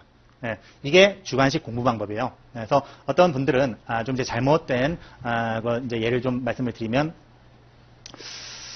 처음부터 그 마치 그 노래 가사 외우듯이 토시 하나 안 빼뜨리고 처음부터 완벽하게 외우려고 하는데 그렇게 공부하다가는 한 3년, 5년 지나도 못 붙습니다. 그래서 처음에는 내가 딱 공부할 수 있는 그 수준만 공부를 하시면서 점점 축적을 해나가셔야 됩니다. 자, 그 다음에 기본이론, 기본이론 학습 전략. 자, 회독이란 이름의 의미는 제가 방금 말씀드린 거예요. 그래서 회독이란 일단 한 바퀴 정주행을 하고, 그 다음 회독에 이제 들어갈 때는 내가 소화한 그 내용에다가 조금씩 쌓아 올려간다. 조금씩 쌓아 올려간다. 네. 그 쌓아 올릴 때 어떤 사람은 손에 있는 모래알갱이가 다 빠져나간다. 뭐 이렇게 이제 생각하시는 그렇게 말하시는 분들도 있어요. 내가 한 달 전에 공부한 게 아예 싹 까먹고 백지다. 이거는 아예 그 처음 공부할 때 공부를 잘못하신 겁니다. 무조건 그 전에 공부한 내용이 그 다음에는 어느 정도라도 남아 있어야 돼요. 그래야 축적과 그게 수용이 전부 다 이제 계속 이제 나가면서 이게 선순환이 되는 거예요. 그래야 2차 주관식에 합격할 수가 있습니다. 자, 그 다음에 기본 이론 청강할 때 가장 중요한 것. 네. 자, 여기서 이제 별표 정도 쳐두실 수가 있겠습니다. 자, 기본 이론 청강할 때는 이것을 외우는 이런 목표를 가진다보다 기본 이론 청강할 때는 이 과목의 그 그림 전체를 그리는 거예요. 그래서 자, 관세법 같은 경우에도 연결될 수 있는 부분이 굉장히 많아요. 네. 그래서 우리가 1페이지부터 끝페이지까지 차례대로 나가게 된다면 그걸 잘 이해를 하지 못하는데요.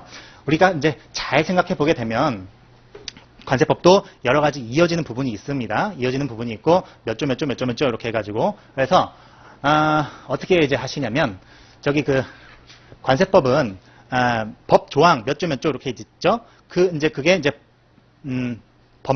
법령집이라고 해가지고 3단 비교, 그러니까 법령 규칙 이렇게 해서 3단 비교가 된 책이 있어요. 저 같은 경우에는 그 책을 해서 관련되는 부분을 다 이제 연결을 시켜놨습니다. 예, 이걸 법령집에 하셔도 되고요. 뭐 기본서에 하셔도 되고 아무튼간에 연결을 다 시켜놔야 돼요. 기본 이론 들으면서. 네, 그래서 기본 이론 들으면서 쭉 그 강사가 그날 그거만 설명해줬다고 그것만 딱 소화하고 이제 지나가면 그거는 이제 일반적인 거고 많은 분들이 이제 일반적인 거고 내가 좀 더 하시고 싶으시다. 그렇게 좀 이렇게 경쟁 의식이 있다라고 한다면 내가 배운 다른 내용과 어떻게 이제 연결될 수가 있을까? 네. 그런 부분도 좀 이렇게 연결을 해 두시기 바랍니다. 힌트 하나 드리자면 그 관세법에서 뭐 휴대품, 휴대품 가지고도 관세법 전체에서 찾을 수 있는 게 어마어마하게 많아요. 네. 한번 찾아보시기 바라겠습니다. 자, 그 다음에 수험생들이 빠지기 쉬운 이제 잘못된 학습 방법 제가 아까 말씀드렸습니다. 그래서 처음부터 이거를 다 하나하나씩 외우려고 하지 마라. 네. 처음에는 그 이제 도식화를 시키고, 그 박스에다가 차곡차곡 조금씩 내가 소화할 수 있을 만큼 담아가는 것이 중요하겠다. 자, 그 다음에 이제 심화로 이제 넘어가게 되면 심화는 120%를 가르칩니다. 보통은. 그래서 실제 시험에 나오는 그 내용보다 뭐 판례라든가 이런 것들을 섞어가지고 더 많은 내용을 가르쳐줘요. 그래서 기본 이론 요것을 이제 복습을 하면서 심화를 들어야 되는데 심화를 들을 때는 심화 내용을 여러분들이 그날 소화하는 것이 아닙니다. 기본 이론, 이미 내가 알고 있는 요 기본 이론을 계속 복습을 해나가면서 심화 이론은 강사가 말할 때 그냥 이해만 하는 거예요. 이해만 하고 있다가 그 내용은 나중에 소화하는 겁니다. 나중에. 일단 기본 이론 때 배운 요 내용이 내가 소화가 돼야 되는데 대부분은 이때 기본 이론이 소화가 안 된 상태로 심화를 듣습니다. 대부분은. 어쩔 수 없어요. 네. 그런데 커리큘럼상 그렇게 돼 있고, 그게 이제 어쩔 수 없는 올해 모든 커리큘럼을 나가기 위해서는 어쩔 수 없는 선택이 되겠는데 공부를 하실 때는 심화 이론을 이제 들으면서 내가 이제 그 부분을 이제 체크를 해두세요. 체크를 해두고 완벽하게 이제 이해를 하지 못했다라고 하면 체크를 해두고 나중에 뭐 강사한테 질문을 한다든가 이런 식으로 하시고 그날 배운 심화 이론을 그날 100% 소화하지 못합니다. 그래서 기본 이론서가 있죠. 뭐 어떤 과목이든 기본 이론서 메인으로 하는 게 하나가 있습니다. 이 메인으로 하는 이 책을 여러분들은 기본 이론 다 듣고 심화 이론 건너가셔서 그때 자습 시간에 쭉 소화를 시키면 됩니다. 소화를 그때. 그래서 이때는 강의 한 이제 80% 듣고 자습 시간 한 20% 활용하고 요 정도 이제 요 정도 텐션으로 가시면 됩니다. 요때는 좀 자습 시간이 많으면 30% 요 정도. 네. 그리고 이 자습 시간의 비율이 점점점 늘어나야 돼요. 점점점. 그래서 나중에 문풀 가면 한 50대 50이 되고요. 나중에 저기 모의고사쯤 되면은 거의 자습 시간이 한 80%, 100%까지 됩니다. 100%. 자습 시간을 많이 확보하는 학생일수록 더 시험에 붙을 확률이 높아요. 네. 그래서 이제 강의를 들으면서 자습 시간을 확보를 이제 하기가 어려우실 텐데 어쩔 수 없어요. 네. 저도 그랬고, 지하철 타고 이동하는 그 시간, 밥 먹는 시간이라든지, 뭐, 화장실 있는 시간, 이런 시간, 굉장히 금사라기 같은 그런 시간들입니다. 그런 시간을 활용을 하셔야만 될 겁니다. 자, 난이도 수준은 120% 정도. 네. 그래서 실제 시험에 어떤 내용이 나오더라도, 좀 잘 풀 수 있게끔 그 정도로 이제 강의를 합니다. 그래서 심화 기본 딱 끝나고 심화 들어가게 되면 사람들 표정이 굉장히 어둡습니다. 이때부터. 그 다음에 7, 12월에 합격을 결정한다. 불변의 진리죠. 일단 7월 달부터 12월 달까지 쭉 요 하는 그 과정 속에서 그 과정 속에서 사실 합격이 거의 한 반 이상 결정이 된다고 보고 모의고사 시즌은 내가 7월 달서부터 12월 달까지 공부한 것을 그냥 펼쳐놓는 시간이다. 요 정도로 보시면 되는 겁니다. 그래서 7월 달부터 12월 달까지에서는 내가 내년 1월 달에 진짜 시험을 본다라는 생각으로 하셔야 돼요. 저도 그랬고, 그래야만 이때 100%를 발휘하면서 치고 나갈 수가 있고요. 안정적으로 모의고사를 보면서 고득점을 유지하면서 자신감도 얻어서 안정적으로 합격하는 거예요. 자, 심화이론은 요코. 문제풀이. 네. 자, 좋은 주관식 답안의 필수 요건은 무엇이겠습니까? 제가 아까 말씀드린 힌트.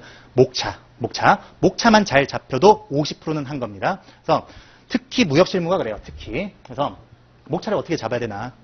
목차는 서론, 그 다음에 쭉 본론으로서 본론 대목차 한 3개 정도 나옵니다. 그 다음에 결론 이렇게 해서 한 이제 로마자로 해가지고 네 글자 4개 혹은 5개 이렇게 이제 논문의 형태를 빌려서 목차가 이제 짜여집니다. 이렇게 이제 되는데, 자, 목차를 이제 잡을 때 지금 이제 여러분들한테 목차 잡는 법을 알려드리더라도 여러분들은 뭐 기억을 하시지 못할 겁니다. 네, 지금 이 시간에 말씀드린 내용이 뭐 당장 써먹는 게 아니니까요. 자, 그런데 문제풀이 강의에 초점을 딱 맞추게 되면 목차를 어떻게 잡아야 되는지를 문제풀이 강의 여기에서 알려준다는 거죠. 네, 목차 이게 제일 중요한데 하나만 예를 들어드릴게요. 하나만. 자, 관세법에서 1번 의에서부터 쭉 나오죠. 네, 자, 그 모든 목차가 1, 2, 3, 4, 5 순으로 중요할까요? 절대로 아닙니다. 제가 아까 말씀드렸듯이 1번 목차, 그 다음에 요건이나 대상, 네, 이런 것들이 제일 중요해요. 이런 것들이. 그 다음에 이제 강사가 딱 봤을 때 이게 점수 포인트다라는 부분이 있어요. 자, 1차에서는 이게 뭐 관세청장, 세관장 이런 부분이었다면 2차에서는 절대로 아닙니다. 관세청장, 세관장으로 그냥 썼다고 해가지고 실수 좀 했다고 해가지고 네, 그게 대세에 지장이 없으면 점수를 까지 않아요. 네, 그게 2차입니다. 그게. 그래서 목차가 굉장히 중요하고 중요한 내용일수록 먼저 써야죠. 그래야 강사가 채점하기 편하고 강사가 채점하기 편하다는 건 당연히 교수님들, 채점자들도 채점하기 편하다. 그거 하나만 딱 알려드릴게요. 그래서 이런 것들을 하는 게 문제풀이다. 그 다음에 여기서는 많은 자습시간 확보가 중요한데 요때쯤 되면 한 30% 이상 자습시간을 확보를 하셔야 되겠다. 자, 그래서 문제풀이 요때까지도 이제 기본 이론 소화하시는데 거의 거기까지가 한계일 겁니다. 네, 요때까지도. 그래서 심화 이론은 사실상 난이도가 굉장히 높기 때문에 심화 이론은 이제 문제풀이 강의 한 끝부분, 한 11월달, 12월달 혹은 이제 넘어가서 1월달, 2월달 요때까지도 그때까지 이제 시간을 갖고 천천히 소화를 하셔야 될 겁니다. 네. 자, 마지막 마무리를 하시죠. 자, 수험생의 동기부여. 네, 내가 공부하는 이유는 암기법 좀 가르쳐드리고 그 다음에 이제 슬럼프. 슬럼프 여기까지 해서 마무리를 하겠습니다. 자, 레이스와 같죠? 네, 너무 그 상투적인 표현인가요? 근데 이제 레이스라는 표현을 한 이유는 뭐냐면 동기부여라는 단어를 좀 설명해드리기 위해서.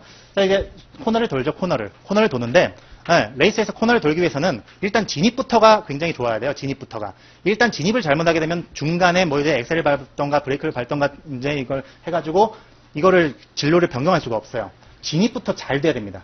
진입부터 잘 돼야 되는데 사실 제가 처음에 말씀드린 관사 공부해가지고 따게 되면 뭐 어디서 일하고 워라벨은 어떻고 뭐 연봉은 어떻고 이런 부분을 가지고 동기부여를 하게 된다면 그거는 굉장히 낮은 수준의 동기부여가 될 겁니다. 그래서 그럼 높은 수준의 동기부여는 무엇이 될 것이냐?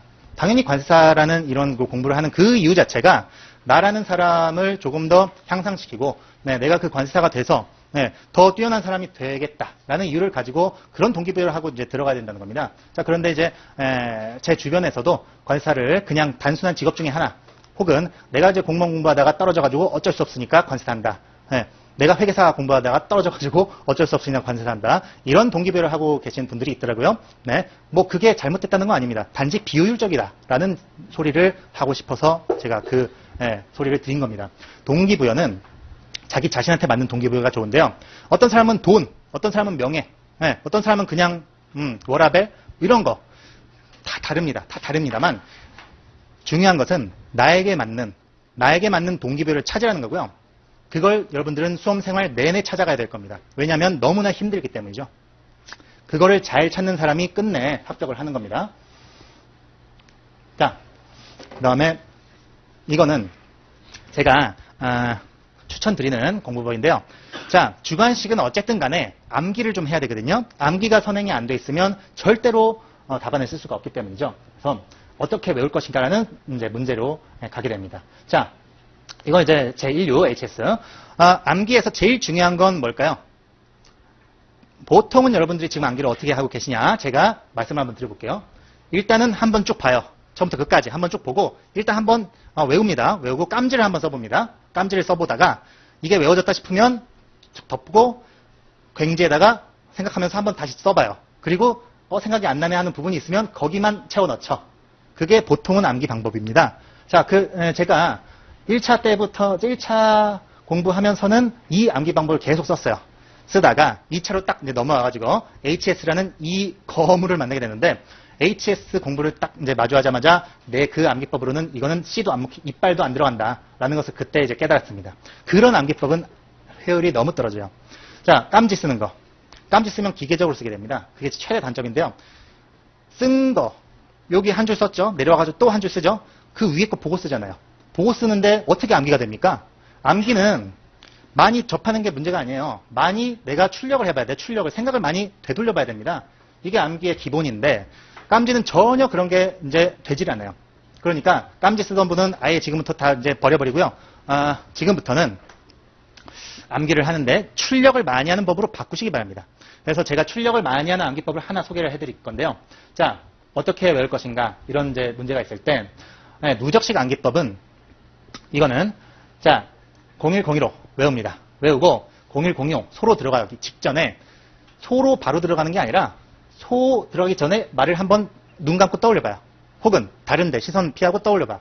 그리고 소 외우죠. 그 다음에 돼지 들어가기 전에 말부터 다시 시작해요. 말 떠올려보고 소 떠올려보고 그 다음에 돼지 그 다음에 똑같죠. 양 들어가기 전에 말부터 쭉쭉쭉 떠올려보고 다시 양 외우고 그러니까 입력 과정 전에 그 전에 입력했던 것을 다시 출력해보는 거예요. 한 번씩. 이렇게 되면 마지막에 제 0106호를 외우게 되면 0102호는 몇 번 출력이 됐죠? 5번 출력이 됐습니다.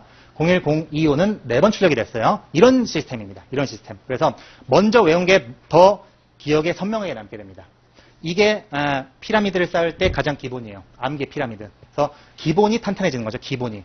자, 여러분들이 보통 외우시는 방법처럼 외우게 되면 어떤 결과가 나타나면 처음부터 끝까지 다 외우고요. 나중에 내가 리마인드 해봤을 때 돼지가 생각이 안 나. 그러면 돼지만 다시 외우고 끝. 이렇게 이제 끝나요. 그렇게 되면 전체가 딱 한 번 출력이 되는 겁니다. 전체가 딱 한 번. 이렇게 되면 나중에 답안지에 다 이거 쓸 수 있느냐? 하나도 못 써요. 하나도. 자, 그런데 누적식으로 외우면 1, 2, 3까지는 씁니다. 출력이 많이 됐기 때문에. 근데 4, 5, 6은 못 쓰죠. 그래도 1, 2, 3을 썼기 때문에 점수가 나온다는 거예요. 이게 우리 주관식 공부를 할 때 가장 기본이 되는 암기법으로 제가 썼습니다.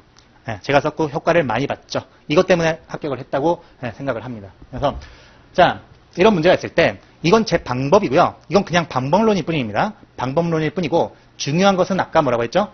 출력을 많이 해봐야 된다. 출력. 이게 중요하다. 이게. 그래서 여러분들이 포스트잇 쓸 때도 보통은 이렇게 씁니다. 책상에다가 포스트잇 써가지고 그냥 딱 붙여놔요. 책상에다가. 그리고 계속 그게 늘어나. 나중엔 100개 돼. 100개. 자 그렇게 되면 아예 효과가 없어요. 아예 효과가 없고 어떻게 하냐면 포스트잇에 커버지를 만들어요. 커버지 만들어서 이거는 관세법 뭐 정부용품의 면세다. 커버지 만들고 딱 가려놔. 가려놓고 붙여놔요. 그러면 나중에 그것을 딱 봤을 때 그 면세 대상이 뭐였지? 하고 이렇게 생각을 한번 해보고 생각이 안 나면 들춰봐요. 들춰보면 그 안에 내용이 있죠. 다시 내려. 계속 가려야 돼요. 내용을. 계속 가리면서 생각해봐야 돼요. 계속. 아까 그 생각하는 사람처럼. 그래서 어떻게 외울 것이라는 이 문제에서 내가 내 방법을 찾는 건 좋은데 출력이 많이 되는 방법을 찾아야 된다. 그리고 그 출력을 하려면 어마어마한 스트레스와 어마어마한 노력이 필요할 것이다. 네, 이 출력을 해보는 것은 정말로 사람의 에너지를 굉장히 많이 소모를 시킵니다. 그렇게 힘들게 했을 때 제일 효율적이에요.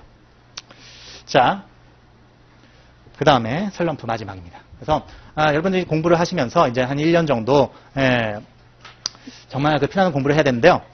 누구나 한 번은 슬럼프가 오게 됩니다. 저도 한 9월 달부터 90, 10일 이렇게 슬럼프가 왔고요. 슬럼프가 오면 기분이 어떠냐면 여러분들 그 첫사랑한테 차인 기억 다들 있으실 겁니다. 첫사랑한테 차인 그 느낌이 매일 반복돼요. 매일. 그래서 그 우울증 같은 것도 그렇게 오는 건데 우울증 걸려서 자살하는 이유가 다 그런 거예요. 첫사랑한테 차인 그 느낌이 맨날 반복된다고 생각을 해봐요. 너무 힘들지 않습니까? 네, 그 정도 이제 그게 우울증인데 그 우울증이 오는 이유가 두 가지가 있습니다. 하나는 뭐냐면 내 성적이 안 나와서 그다음에 또 하나는 내가 진짜 열심히 해가지고 진짜 스트레스를 많이 받아서 두 가지. 그중에 여러분들은 두 번째 스트레스, 두 번째 우울증에 걸려야 됩니다. 그거 안 걸리고 합격하면 안 돼요. 그거 안 걸리고 합격한다는 것은 공짜로 합격하는 거고요. 그래서 언젠가 한 번은 소나기처럼 슬럼프가 오겠다. 소나기가 내릴 때 어떻게 합니까? 우산 쓰고 이제 가지 않습니까? 근데 이제 우산이란 것들은 뭐 수험생에게 말하면 뭐 기분 전환이라든가 이런 것들인데 소나기가 너무 많이 몰아쳐요. 네. 그래서 우산 쓴다고 해서 내가 이걸 다 피할 수가 없어요. 피할 수 없으면 그냥 추울 때도 막 이렇게 움츠리고 있으면 더 추워요. 이렇게 가슴 딱 펴고 올 테면 와라 이런 기분으로 딱 마주쳐야 됩니다. 그래서 소나기는 언젠가 내리고 언젠가 끝나는 거예요. 그래서 슬럼프 와가지고 이제 저한테 이제 상담하시는 이제 분들 중에 너무 힘들다 이런 분들도 있는데 그때마다 드리는 말이 뭐냐면 나 자신을 기계로 만들어라. 그 수밖에 없다. 비가 내리더라도 그냥 기계적으로 걸어라. 이렇게 말씀을 드립니다. 그래서 나 자신을 그냥 언제부터 언제까지는 도서관에 그냥 앉아있게 하든가 공부가 안 돼도 말이죠. 어쩔 수 없습니다. 그냥 앉아있어야 돼요. 기계적으로. 그리고 그렇게 하다 보면 그냥 책이 그냥 있으니까 보게 됩니다. 있으니까 보게 되고 그거 하나하나가 모였을 때 여러분들이 합격을 하는 거고요. 누구나 슬럼프가 오기 때문에 그 슬럼프 기간 동안 얼마나 공부하느냐가 그걸 가르게 됩니다. 그래서 아까 제가 7월 달부터 12월 달까지가 합격을 좌우한다고 했죠. 그게 바로 이거랑 직결이 되는 거예요. 그때 분명히 슬럼프가 오게 됩니다. 그때 이것을 내가 의연하게 걸어갔던 사람이 합격을 거머쥐게 되시겠다. 라는 말을 해드립니다. 그래서 슬럼프는 소나기이기 때문에 그거 딱 지나고 나면 청명한 해가 바로 떠오릅니다. 그래서 그때부터는 정말 공부를 하면서 굉장한 희열감과 굉장한 행복을 느꼈어요. 믿을 수 없으시길지 모르겠지만 정말로 딱 그걸 딱 끝나고 딱 이제 넘어오는 그 순간에 공부를 하면서 행복할 수가 있구나라는 것을 느끼고요. 사실 관세사 공부가 관세사에 합격한 사람들이 관세사가 되냐? 혹은 관세사가 될 자격이 있는 사람이 합격하냐? 라는 문제로 좀 고민될 수가 있습니다. 저는 100% 한 점 의심도 없이 관세사 자격이 있는 사람이 합격한다라고 그렇게 봅니다. 합격하니까 관세사가 되는 게 아니에요. 그래서 여기까지 좀 이렇게 말씀을 드리고요. 혹시 질문 있으신 분들은 질문해 주시기 바라겠습니다. 관세사 질문이 있습니다. 관세사 시험을 보고 나면 관세사가 될 때까지 시험에 합격하면 바로 관세사가 되는 건지 아니면 일정 기간의 실무 기간을 거쳐야 되는 건지. 보통 합격 발표가 10월 달에 나요. 10월 달에 나고 이제 그때 바로 뭐 이제 있는 건 아니고 한 3개월 정도? 3개월 정도 그 텀이 있어요. 그래서 여러분들 그 텀 동안 지금까지 살면서 마셨던 그 술의 양을 합친 것보다 더 많은 술을 마시게 될 겁니다, 아마. 그래서 한 12월 달쯤 되면 그때 이제 집체교육이 있습니다. 저쪽에 서울세관 앞에. 그래서 12월 달 혹은 1월 달 그때 한 달을 받아요. 집체교육을. 한 달을 받고 그다음부터 5개월간 실무 수습을 받아요. 근데 이 실무 수습이 말만 수습이지 그냥 이제 채용을 하는 거예요. 거의 직원으로. 그래서 어떤 회사는 실무 수습 5개월 시키고 정직원으로 전환시켜주는 회사도 있고 어떤 회사는 실무 수습만 하고 뭐 거기까지만 해준다는 회사도 있긴 한데 보통은 정직원으로 다 전환이 돼요. 그러니까 저도 그랬고 저도 여기 제 직장 실무 수습 할 때부터 계속 다녔고요. 다른 데는 한 번도 가본 적이 없어요. 그렇게 보시면 돼요. 또 연계해서 질문을 드리면 직장인이 지금 현재 다니고 있는 직장인이 관세사 시험을 합격을 했을 때 집체교육에 참가를 못하면 관세사가 안 되는 거죠. 또는 지금 직장인이 그거를 타개할 수 있는 방법이 있는 거지. 이게 집체교육이 사정에 따라서 이렇게 못 받으시는 분들이 있어요. 보통은 왜 그러냐면 합격하자마자 외국으로 떠나버려요. 그래서 유럽에서 막 한 1년 있다 온다든지 이런 분들이 있기 때문에 보통 그 실무 수습하는 그 집체교육 거기 거기 가면 한 이제 몇 년 이제 한 1년 정도 꾸른 사람들이 한 3, 4분 정도 계십니다. 그래서 그분들은 실컷 놀다가 와가지고 거기서 이제 집체교육 받고 다시 그러니까 그건 유예할 수 있는 거예요. 충분히. 자. 없으시죠? 그래서, 설명회는 이렇게 마치고요. 이벤트 같은 거 있다고 하니까요.